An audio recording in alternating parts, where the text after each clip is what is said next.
fazer agora aqui para vocês um passo a passo de como superar 5 desafios, 5 erros que um profissional de dados pessoais pode cometer e o que vai impedi-lo, dificultá-lo de faturar com a Lei Geral de Proteção de Dados Pessoais. Então vamos lá. O primeiro erro é o profissional de dados pessoais trabalhando na empresa, na qualidade empregado, não saber gerenciar todo o programa de privacidade.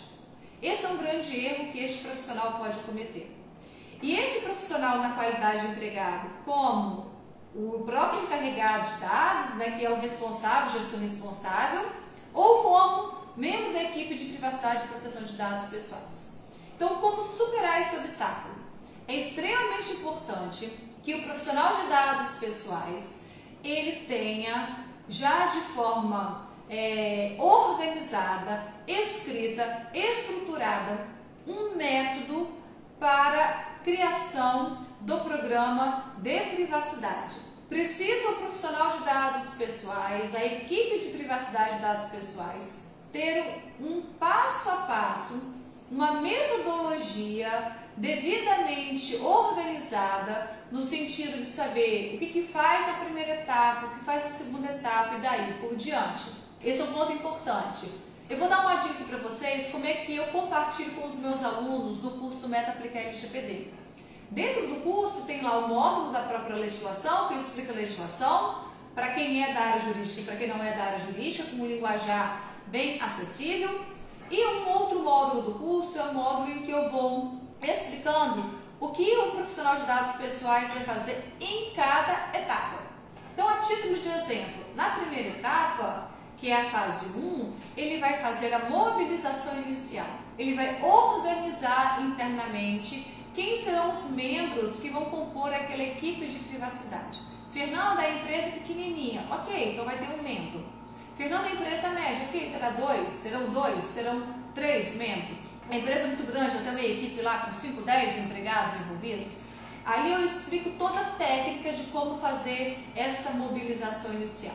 Nesse ponto também, eu já explico para os alunos como ele vai fazer a questão de uma avaliação prévia, né? Uma lupa bem rasa, vamos assim falar, bem rápida, de como a empresa está nas questões relacionadas a fornecedores, parceiros, clientes. Então estabelece essa avaliação inicial e eu entrego dentro do curso vários materiais compartilhando o que precisa ser feito, como ele vai estruturando isso. Na próxima etapa é uma etapa que nós vamos fazer um diagnóstico, que são várias perguntas que serão respondidas pelos gestores de cada área.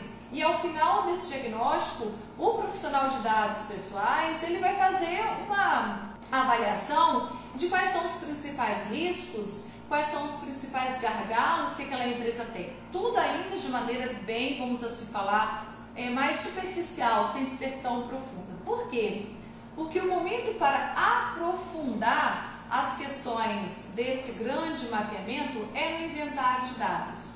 Aonde no inventário de dados eu explico para os meus alunos, né, que pode utilizar a tecnologia, contratação de um software especializado, a depender do tipo da empresa, estrutura da empresa, é aconselhável que tenha esse software específico. Se for uma empresa menor, a utilização de uma tabela, de uma planilha de Excel que eu compartilho com meus alunos, também consegue atender a demanda. É feito essa análise, esse inventário de dados, que eu considero um ponto muito crucial dentro do programa de privacidade. Ali, o encarregado de dados vai precisar da ajuda de um advogado para fazer a identificação da base legal e eles vão mapear como a empresa está nas questões de privacidade. Essa é uma etapa de gestão, um exemplo de gestão que eu trago para vocês aqui. E daí por diante a gente continua dentro do programa com os alunos. Só para vocês terem uma ideia, que eu preciso ter um passo a passo a ser seguido pelo profissional. Por quê? Porque se eu não tenho esse passo a passo, a empresa fica batendo cabeça, o encarregado fica batendo cabeça e não sai, não vai para lugar nenhum. O segundo desafio aqui, o segundo erro, é não saber gerenciar, no caso de consultor externo, os clientes que ele tem. Então eu destaquei aqui um ponto muito importante. O profissional de dados pessoais, ele pode atuar como um consultor externo, aonde esse consultor externo abre a sua própria empresa e ele vai fornecer o serviço de consultoria em LGPD, ele como encarregado de dados. Então, ao invés da empresa ter um encarregado de dados, a empresa terceiriza esse serviço. E esse consultor externo, ele pode prestar essa consultoria para diversas empresas. Não há nenhum impedimento legal nesse sentido. E esse consultor externo, esse profissional de dados pessoais, ele tem que saber gerenciar esses diversos clientes ao mesmo tempo que ele está implementando um processo de adequação. Então aqui eu sempre gosto de utilizar ferramentas tecnológicas. Exemplo que eu vou dar para vocês, não é o único que existe no mercado, por exemplo, é utilizar a ferramenta do Trello, aonde esse consultor externo ele consegue criar várias pastas para vários clientes e dentro dessas pastas ele vai replicar o passo a passo. E ele vai gerenciando o que cada cliente está fazendo, está cumprindo ou não nas questões de privacidade e proteção de dados pessoais. Uma outra dica que eu dou para o consultor externo é: estabeleça no contrato, de forma expressa, a carga horária semanal, mensal, enfim, específica da consultoria externa. E é muito interessante, a depender do tamanho da empresa, combinar o contrato, o valor da hora trabalhada, receber por hora trabalhada. Isso é um ponto interessante também, mas pode variar muito conforme o tamanho da empresa. As empresas menores, as de médio porte, elas preferem ter um valor fixo por mês, porque isso gera segurança para a empresa que está contratando você como profissional consultor externo em LGPD. Então, ter esse cronograma, ter essa plataforma digital, isso ajuda, isso é essencial para o consultor externo superar esse obstáculo. Um outro obstáculo, um outro erro aqui, que é muito comum o profissional de dados pessoais cometer, é não estabelecer um canal de comunicação aberto, direto, transparente com os titulares dos dados pessoais, com os colaboradores e com os fornecedores. Então vamos aqui superar esse obstáculo. Qual é a dica que eu dou para esse profissional?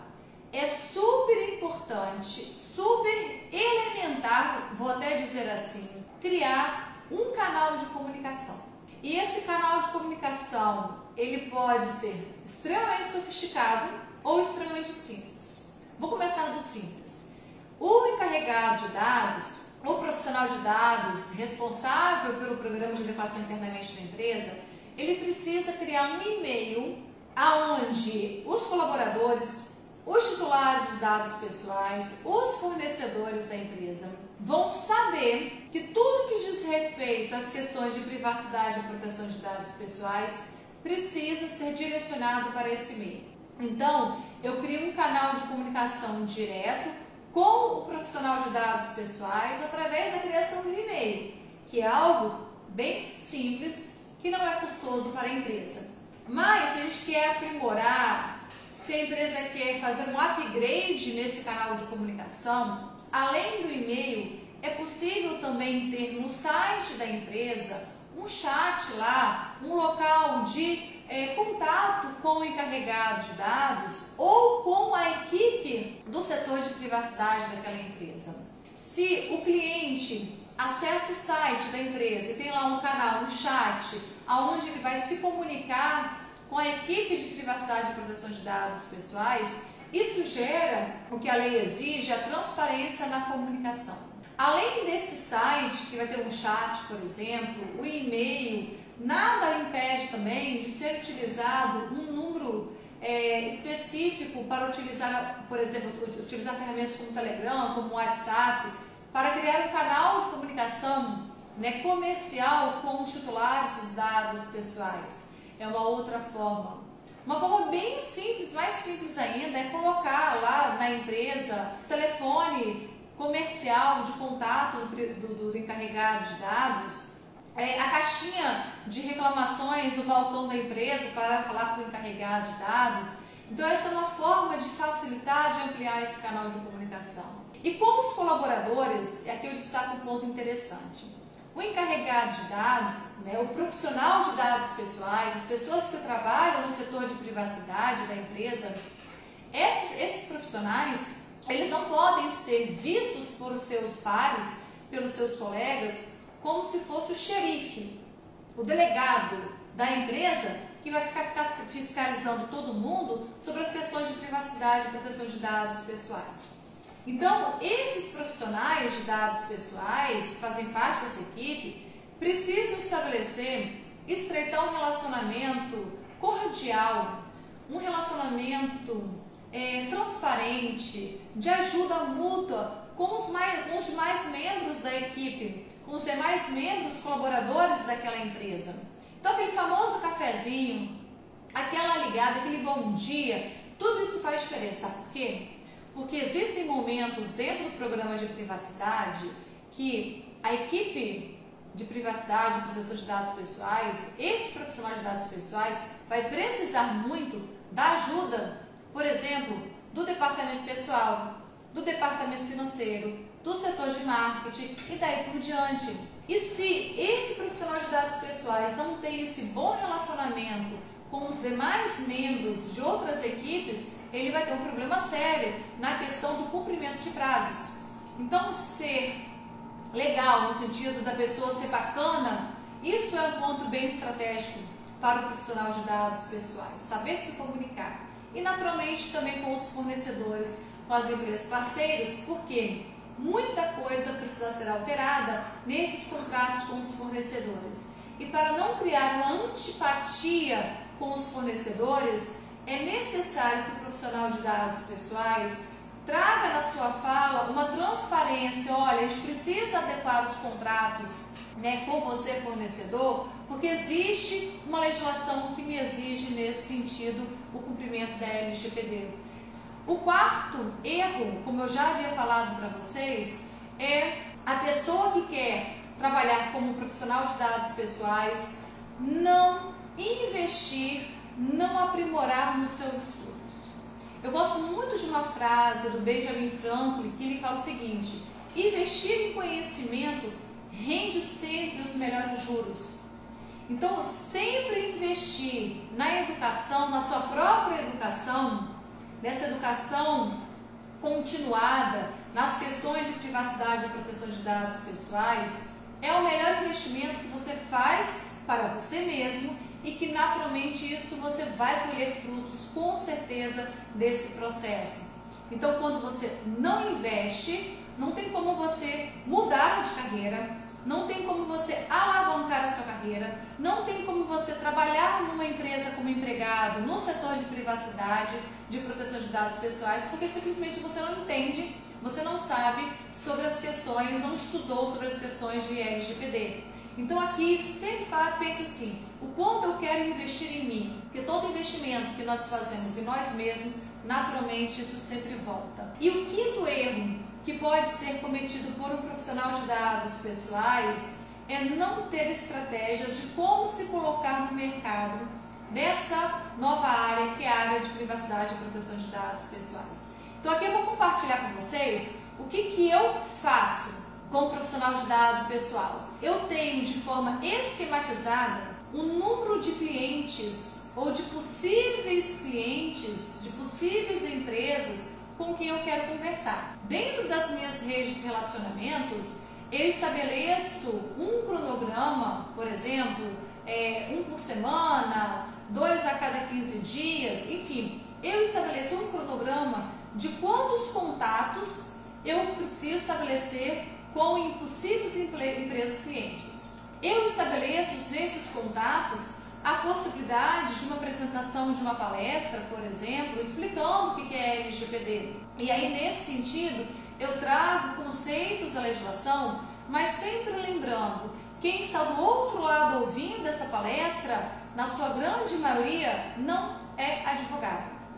E aí eu preciso ter um cuidado e não trazer fala muito jurídica, e sim trazer questões mais práticas para compartilhar, sempre observando qual é a principal dor daquela empresa, daquele cliente. Estabelecendo essa estratégia, eu tenho também, por exemplo, um padrão de apresentação. Como que eu apresento para os meus clientes? Que tipo de questionamentos eu faço para os meus clientes? E todas essas dicas eu compartilho com os meus alunos lá no curso do Método Aplicar LGPD. Eu trago dentro das aulas, efetivamente, como eu apresento, o que eu pergunto, como eu compartilho isso com os meus clientes, né, com os possíveis clientes, na verdade.